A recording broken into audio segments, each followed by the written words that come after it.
Hola Internet y bienvenidos al viaje de héroe. Siempre recapitulamos, hablamos y opinamos de las historias de nuestros personajes favoritos.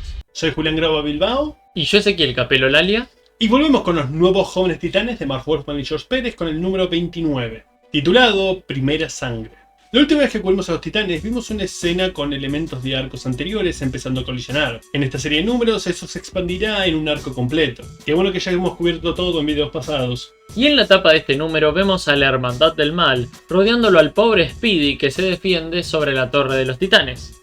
La representación simbólica de la Torre de los Titanes. Hondan tiene fetiches de nuestros héroes en sus manos y el fondo de esta página es completamente negro. Nótese la importancia en la composición que tiene Fobia, a pesar de que en el arranque de este número el líder del equipo parece ser Plasmus. Escrito por Mark Wolfman, con lápiz de George Pérez, tinta de Romeo Tangal, colores de Adrian Roy y letra de Constanza, el cómic empieza con el hermano Sangre, villano que conocimos por primera vez hace unos pocos números, en lo que parece ser una especie de ritual bajo un templo en Massachusetts. Inmediatamente es una visual impresionante.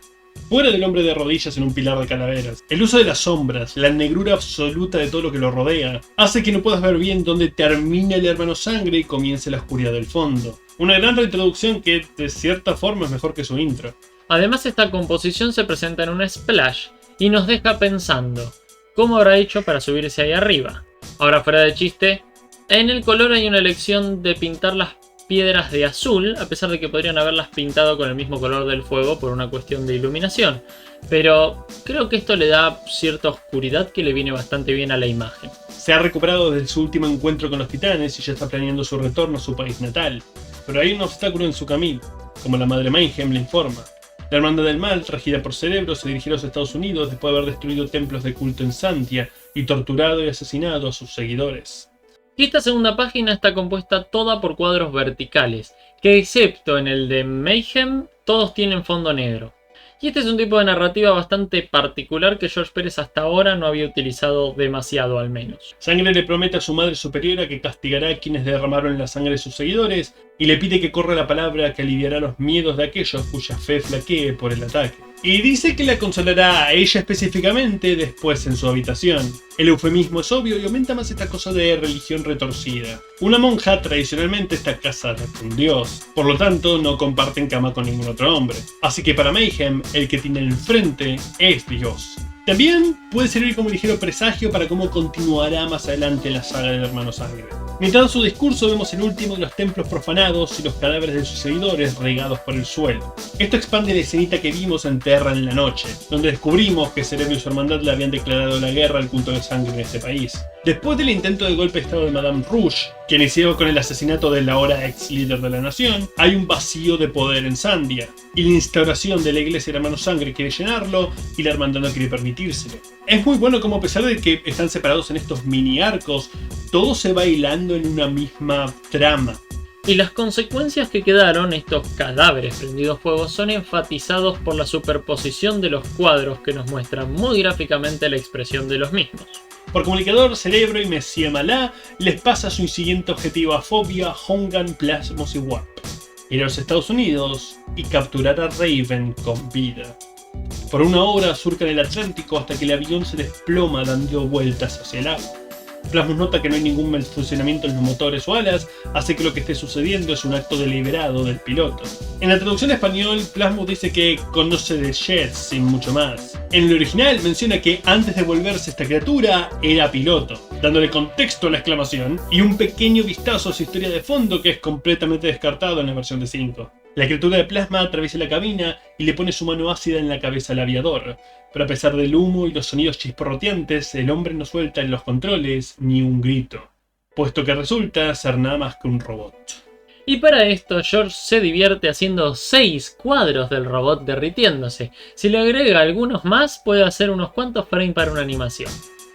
Estoy dividido en esta, porque por un lado, un hombre de carne y hueso dispuesto a sacrificarse y estrellar el avión por el culto hubiera sido más efectivo para mostrar el alcance y el nivel de lealtad que inspira el hermano Sangre en sus seguidores. Por otro lado, de no haber sido esto, hubieran podido controlar de nuevo el avión. Con estos segundos de retraso por el impacto, como dije, la hermandad no logra recuperar el control y el avión estalla al impactar en la tensión superficial del océano.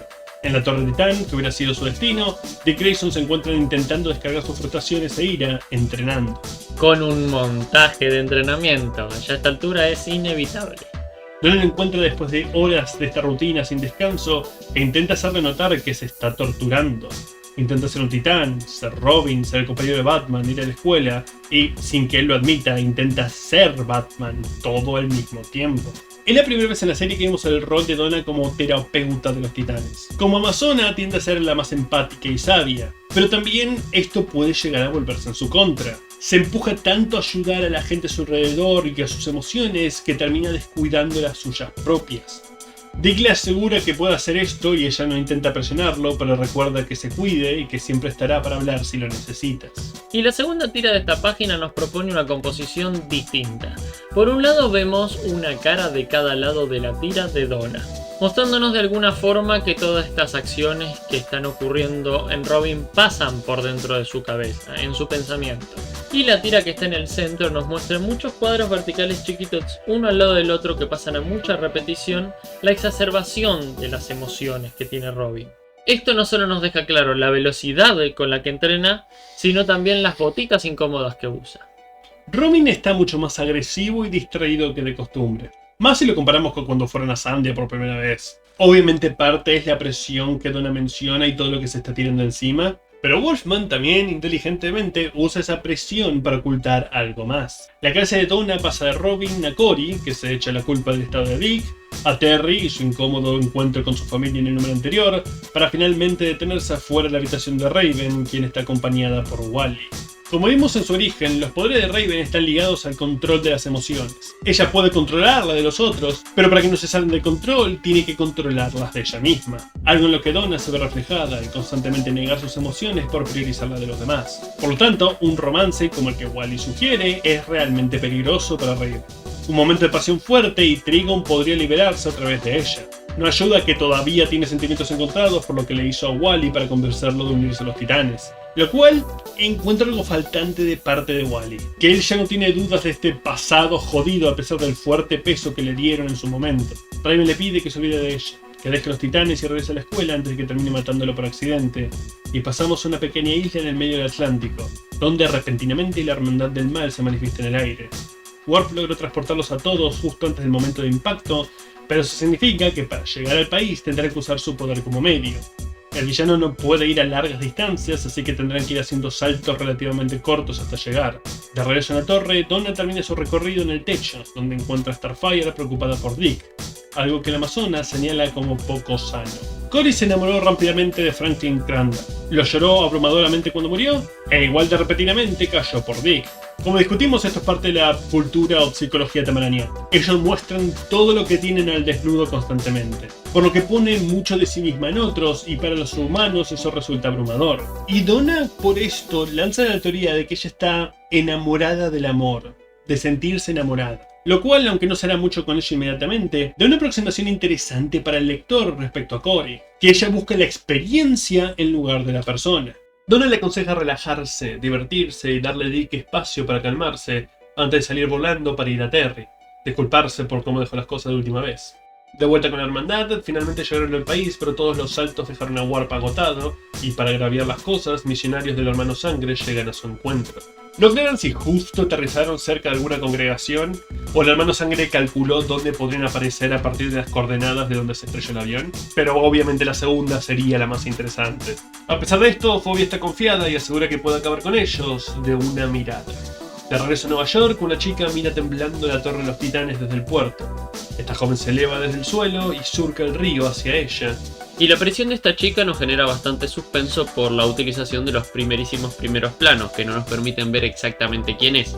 Mientras en el interior, Starfire está cocinando y charlando con Speedy. Aunque es diferente de la comedia de Garfield del principio de la serie, más galán canchero que acosador sobrehormonado, es algo molesto que estamos teniendo todo este arco a largo plazo de Changeling aprendiendo a tomarse las cosas en serio, creciendo, dejando atrás esta mentalidad de chicas, chicas, chicas, solo para meterte a otro personaje que solo tiene que engancharse en la cabeza. No durará mucho, por suerte. Pero por ahora se pone bastante jodido de leer cuando Dick entra y literalmente dice que Cory no es suya. Entiendo lo que está tratando de transmitir. Roy está molestando nada más, pero Dick se lo toma muy en serio, dejando a Cory en una situación incómoda con la que lidiar. A ella no le molestan las jodas de Roy, seguramente muy cercano a la apertura de su mundo natal, e incluso si le molestara podría hacerlo atravesar una pared con una mano. Pero Dick se pone en esta onda territorial, también no característica del personaje, que Cory no parece entender, especialmente después del momento que compartieron en la nave de regreso a la Tierra, y nadie se toma el trabajo de explicarle al alienígena excepto Bonner, así que no sabe qué hacer más que seguir la corriente, pero por supuesto eso no es una solución. Aún así, es difícil no hacer una muesca cuando estos dos hablan como si ella no estuviera ahí. Starfire pone a Roy a cargo de la comida e, ignorando los consejos de Donna, va con Dick. Este está por ir con Adrian Chase. Al parecer, Bethany Snow se puso en contacto con el fiscal para hablar del hermano sangre y Robin quiere estar presente. Cory obviamente lo va a acompañar, dado el tema, pero Grayson realmente no le deja completar ni una oración. De regreso al Templo de Sangre en Massachusetts, la mencionada Bethany Snow se presenta a su líder, asegurándole que le creerán. Esta es una tira que realmente me gustaría que no estuviera en este cómic, dado que realmente lastima lo que sucederá en el número que viene, o al menos su incertidumbre. Blood le asegura que el rol de la reportera es clave para llegar a un acuerdo entre los Estados Unidos y Sandia, pero mientras el éxito por este frente parece estar asegurado, del lado de la hermandad no le va tan bien. Los 4 metahumanos asesinaron a cada cultista que fue a interceptarlos y se robaron sus vehículos, permitiéndole a Warp descansar para cuando llegue su encuentro con los titanes.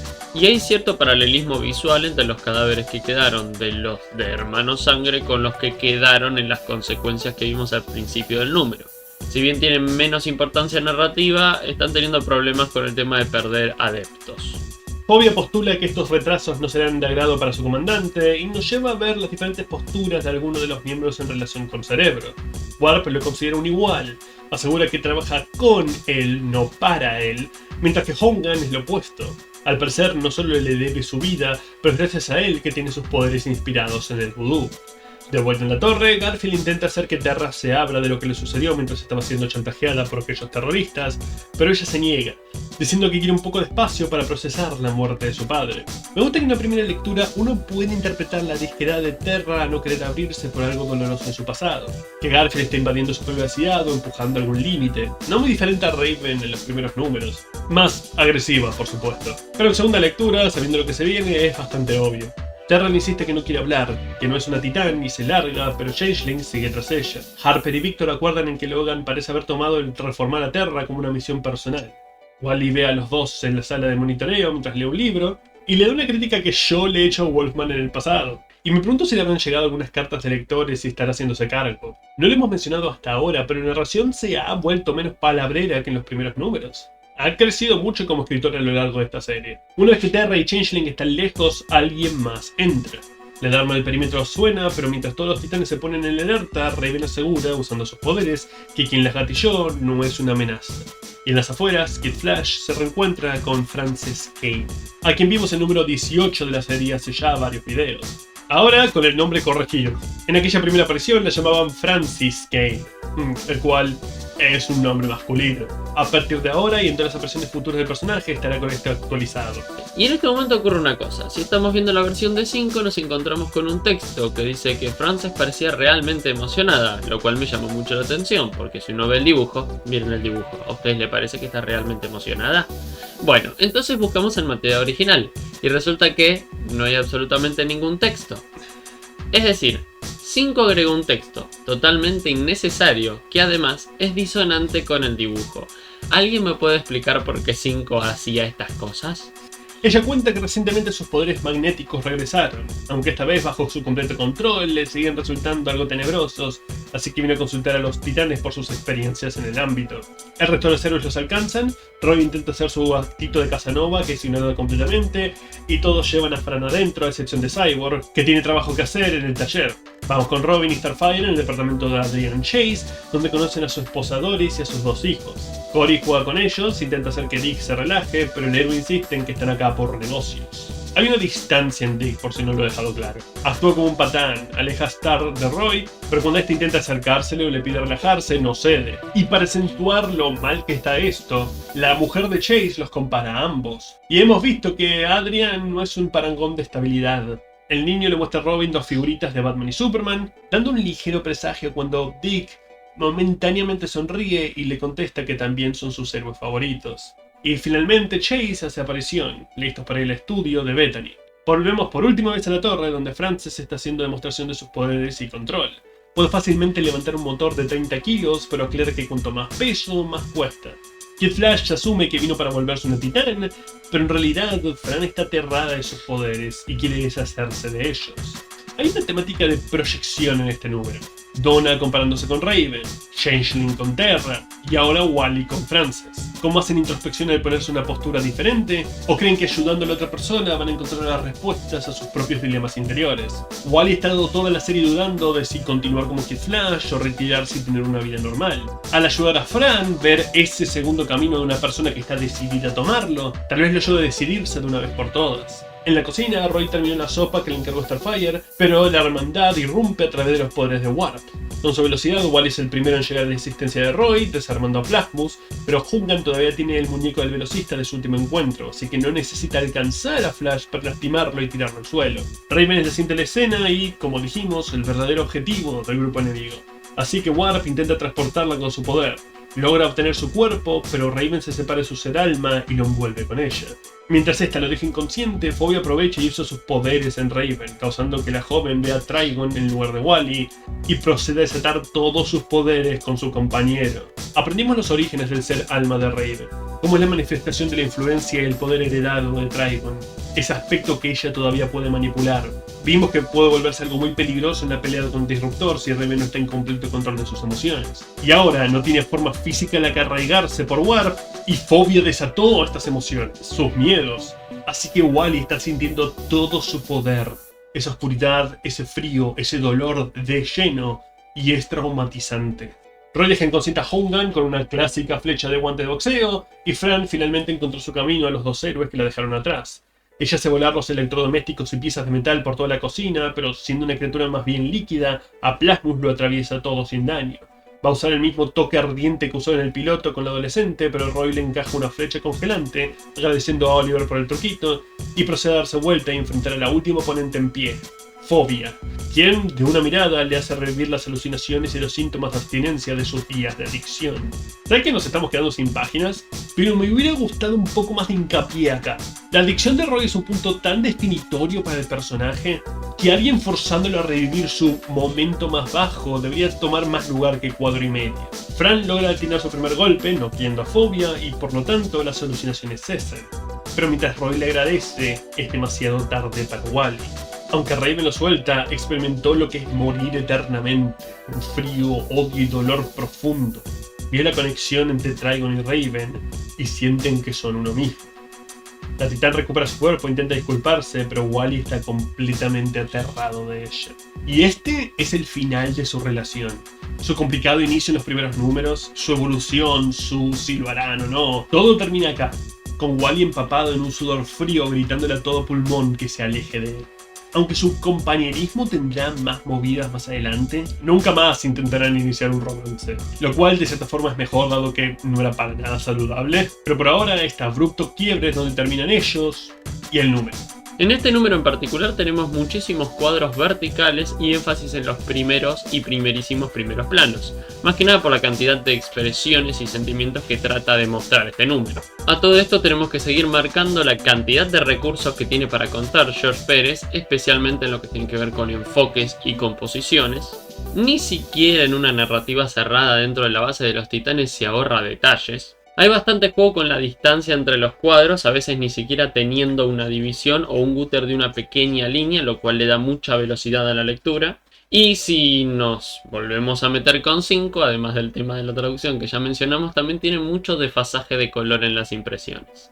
Es un número donde hacemos un ping-pong constante entre muchas piezas. La hermandad del mal, el culto de sangre y los diferentes miembros de los titanes. Hay mucho sucediendo al mismo tiempo, pero por suerte no logra sentirse sobrecargado. Posiblemente gracias a la reducción de la narración. Por un momento pensé si habría un propósito en ver las tribulaciones de la hermandad para llegar a la Torre de los Titanes. Pero está bueno que veamos la guerra entre las dos facciones de villanos luchando por el poder con nuestros héroes atrapados en el fuego cruzado. Pero el evento principal del número realmente es el último. Ver desde la perspectiva de nuestros protagonistas, experimentar lo que pasa con el ser arma de Raven y la maldad de Trigon que están constantemente intentando de suprimir.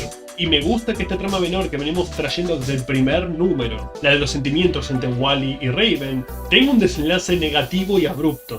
Más cuando de nuevo comenzaron con el pie equivocado, no es que estaban destinados a mucho. Y la página que voy a destacar de este número es la 12, más que nada por su narrativa. Arranca con un lindo plano de Frances, que todavía no sabemos qué es ella, solo lo podemos intuir, mirando a lo lejos la Torre de los Titanes desde un puerto. Pasamos a un primerísimo primer plano o plano detalle de sus ojos. Luego uno de igual tamaño, pero esta vez de sus pies ascendiendo del suelo. Luego un plano que repite la composición del primero, pero en este caso vemos que mientras ella va flotando se va acercando hacia la Torre de los Titanes. La otra mitad de esta página es el inicio de la conversación entre Roy y Cory. Ambos están en la cocina, en un plano general. Una buena excusa para que George también pueda rediseñar la cocina de los titanes. Él recién llega y ya está coqueteándole. Cory nunca lo mira, siempre le está dando la espalda. No porque no quiera mirarlo, sino porque todavía no le está prestando tanta atención. Esto hace que, al pasar del plano general, pasemos a un cuadro para cada uno. Roy en un primer plano tradicional. Es alegre y preguntón. Él está bastante tranquilo con toda esta situación. En el caso de Cory es un primerísimo primer plano. Está triste y sin respuestas. Este plano nos permite introducirnos más en su mente, metafóricamente. Todo ese vacío va a ser rellenado por el texto. La página termina con un cuadro en el que sí participan los dos, y esto se debe a Roy. Es él el que vuelve a enfatizar esta conexión haciendo que lo mire a los ojos. Es técnicamente la primera vez que los vemos hacer contacto visual. El tema es que tal vez es demasiado forzado para la conveniencia de Harper. Con eso terminamos la primera parte de este arco de 3 y lo continuaremos la próxima con el número 30 de los nuevos Jóvenes Titanes de Mark Waid y George Pérez, titulado Pesadilla, donde haremos nuestro siguiente paso en el viaje del héroe. Hasta entonces. ¿Llegaste al final del video? ¿Eso quiere decir que probablemente te haya gustado o realmente lo odiaste? Cual sea tu razón, considera darle me gusta y suscribirte. Esos dos simples clics nos ayudan más de lo que puedan imaginar. Además, en la descripción encontrarán nuestras redes, donde pueden chequear nuestro propio fancomic sin fines de lucro. Así pueden juzgar si podemos hacer el camino en lugar de solo hablar de él, o hacernos pagar por hablar mal de tu cómic favorito criticando el nuestro. Dicha la obligatoria propaganda, a su izquierda hay una lista de reproducción de más capítulos de este personaje o equipo, y a su derecha de uno diferente. Pero lo más importante de todo, si les gustó lo que vieron, apoyen su tienda de cómics local. Apoyen el noveno arte que nos dio tantos maravillosos personajes. De las grandes compañías, independientes o nacionales. No se desperdicie el dinero cuando se trata de una buena historieta. Hasta la próxima.